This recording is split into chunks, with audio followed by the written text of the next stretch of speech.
Hello, good evening sa ating lahat. Bali, nagluluto pala ako ng ulam namin. Ginataang kalabasa with sitaw at hipon. Bali, hindi ko na pinapakita sa inyo guys na paano yung pag-process ko na pagluto ko sa gintaan. Kasi umiyak yung aking style. Inuna ko muna yung ginakos ko bago mag-video sa sarili ko sa pamilya ko.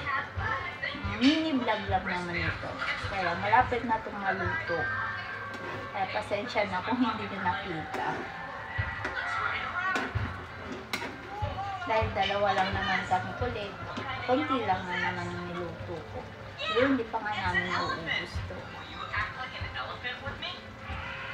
Bali, yun na. Alas 9 na pa. Alas 9 na, hindi pa din ako nakakapagluto. Tapos magluto. Kasi ang junakis ko na sister may sipon. Masungit. Kaya maya iyak. Okay lang na inuna ko siya. Agak magluto. Pero ngayon nag-play na siya. Nanonood na siya. Bali dito ko na siya pinaano sa labas. Kasi pag mag-isa sa kwarto, ayaw na umiiyak. Ayaw nang pag-iwanan. Siguro okay na to. Titikman ko na ang aking luto.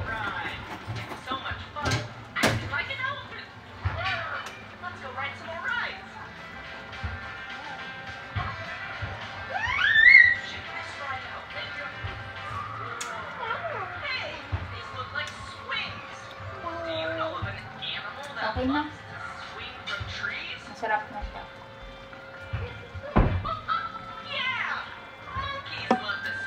Gusto ko yung yung konti lang yung sabaw. Papatulitan ko pa ng konti. Tapos na ako magsain kanina pa mga 7. Pero yung ulam, late na ako nagluto. Kasi inuna ko nga yung anak ko.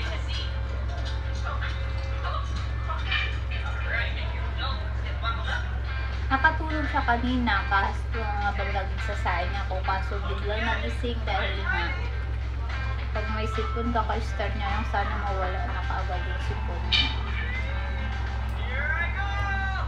So hanggang dito na lang ang mini vlog ko guys. Thank you.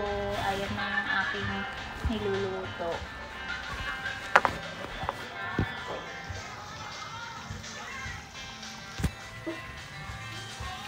Tapos na, ayan na siya, oh.